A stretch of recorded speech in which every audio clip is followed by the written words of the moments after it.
สบายดีทุกคนมื้อนี้คือจะมารีวิวเฮ็ดแนวกินตอนเที่ยงให้ทุกคนเบิ่งเด้อก็คือมื้อนี้สิมาเฮ็ดแนวกินตามคำขอที่มีคนคอมเมนต์มาเด้อคือมีคนคอมเมนต์มาว่าจอยเฮ็ดสุผักรวมให้เบิ่งแหน่สุผักรวมสุผักอันแบบลาวๆให้เบิ่งแหน่ว่าซั่นมื้อนี้จอยก็เลยว่ามาสวนเพื่อมาเฮ็ดสุผักรวมให้ทุกคนเบิ่งเด้อคือเฮ็ดแนวกินมื้อสวยเด้ก็คือมาสวนมื้อนี้จอยแม่นมานํแม่เด้อแม่ของจอยตื่นมามื้อนี้ตื่นแต่เช้าเลยแหละเพราะว่าเราเห็นจอยบ่ได้ถ่ายคลิปหลายมื้อแล้วเราก็เลยตื่นแต่เช้าแล้วเราก็รีบเตรียมเครื่องเตรียมของบอกว่าให้จอยไปสวนนำมื้อนี้คือมาเฮ็ดแนวกินให้กินแล้วก็มาต้มหวานอยู่ในสวนให้ว่าซั่นก็เลยว่าให้จอยมานำ จอยก็เลยว่าเห็นคนคอมเมนต์อยู่พอดีเขาบอกว่าให้สุภักร่วมให้เบิ่งแนวว่าซั่นก็เลยว่าสิมาให้สุภักร่วมเดี๋ยวมื้อนี้ก็คือจอยจะต้องมาสวนเพื่อมาหาเก็บผักเก็บเฮ็ดแนวกินตอนเที่ยงสู่แม่ของจอยกินฝนมันตกบ่หยุดเลยทุกคนมันพอฝนตกมา4มื้อ4คืนแล้วมันแบบเฮาบ่สามารถเฮ็ดหยังได้ถ่ายคลิปก็ถ่ายบ่ได้นะโทรศัพท์มันเปียกแต่ว่ามื้อนี้จังได๋ก็ในเมื่อบ่ได้ถ่ายหลายมื้อแล้วมื้อนี้เปียกก็อย่าให้มันเปียกเถาะโทรศัพท์เพียงแต่ว่ามันบ่เพแล้วก็พอ ก็เลยตั้งใจมาถ่ายคลิปแบบว่าฝนตกอย่างแรงแต่ว่าจอยก็บ่สนเรื่องฝนเลยนะถ่ายคลิปได้ปกติก็ถ่ายไปเลยแบบนี้ทุกคนจอยก็เลาะหาเก็บผักเอาอยู่ในสวนเก็บหลายอย่างเลยแหละผักบ่ว่าจะเป็นผักแนกผักบวบผักมักอื้อแล้วก็จะเป็นยอดมักถั่วแล้วก็จะเป็นผักอีหยังก็ผักแป้นนะทุกคนนี่คือผักแป้นเด้อคือแบบผักแป้นจอยว่าอยากได้ผักสลัดในผักฮาดขึ้นน่ะนะแต่ว่าอยู่ในสวนจอยมันบ่มีเพราะเราต้องไปในห้วยมันจังจะมีเด้ออันนี้มันอยู่สวนบนภูเขาสูงน่ะมันก็เลยบ่มีผักสลัดเราก็เลยต้องหาเก็บเอาแต่สิ่งที่มันมีแบบนี้ทุกคน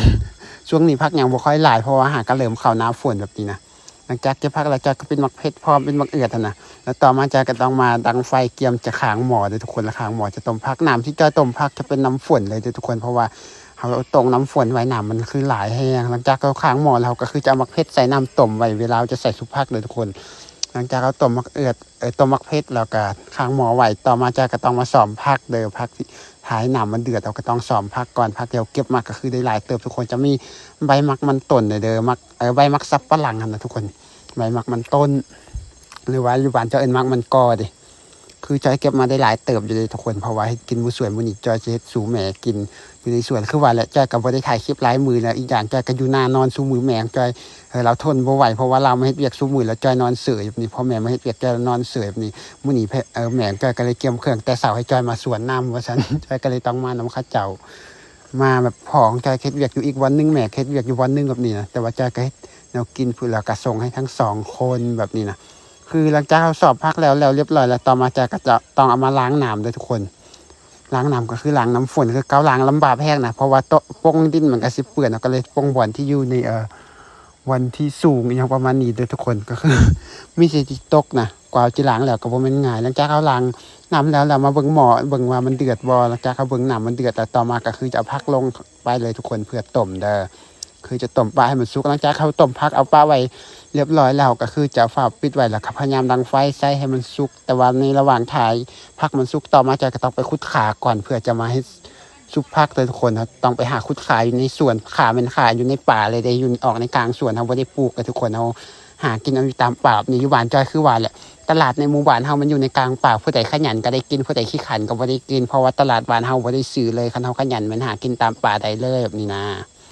นี่คือเอาได้มาเรียบร้อยแล้วก็ต้องมาล้างขาแล้วก็เบิ่งหม้อผักข้าวมันสุกแล้วต่อมาก็คือจะปรุงเอาไว้แล้วต่อมาจะก็ต้องเตรียมเครื่องปรุงเวลาจะใส่ซุปผักก็คือจะซอยหัวขาใส่ในครกไปแล้วก็จะตำให้มันแหลกเลยทุกคนคือจะตำให้มันแหลกหลังจากเราตำขาแหลกแล้วต่อมาก็จะตำด้วยใส่กระเทียมแล้วก็จะใส่มักเพชรเที่ยวต้มไปนำตอนเอาข้างหน้ามันทุกคนเขาก็ตำเข้าไปให้มันแหลกเดี๋ยวอันนี้คือเครื่องปรุงที่จอยจะใส่ซุปผักก็คือจะมีแต่กระเทียมหัวข่าแล้วก็จะเป็นมักเพชรแบบนี้เลยทุกคน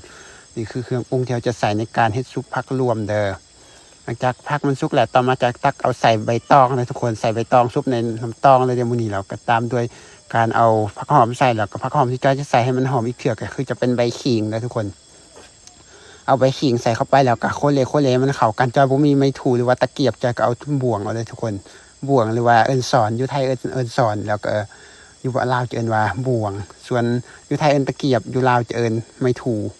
ูอันนี้คือเราเฮ็ดแนวกินแล้วเรียบร้อยก็คือกินข้าวเลยทุกคนกินข้าวก็คือจอยกับแม่กินนำกันอันส่วนที่เห็นถ้วยอยู่ข้างๆอันจะเป็นถ้วยแกงหวานทุกคนจอยต้มหวานสาลีพร้อมแบบนี้นะก็คือแนวกิน 2อย่างมื้อนี้เราก็กินแต่ว่าถ่ายคนละคลิปเด้อแล้วผู้ใดอยากเห็นคลิปจอยเฮ็ดต้มหวานสาลีก็ถ้าติดตามรับชมคลิปต่อไปทุกคนอันนี้คือคลิปแรกมันเฮ็ดแนวกินเฉพาะ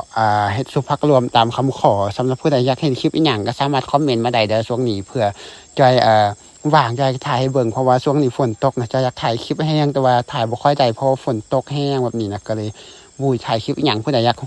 เห็นคลิปอีหยังสามารถคอมเมนต์มาเด้อเดี๋ยวจอยสิถ่ายเบิ่งแล้วสำหรับคลิปนี้ขอจบซ้ำนี้วันละก็บ๊ายบายพบกันใหม่คลิปหน้าเด้อทุกคน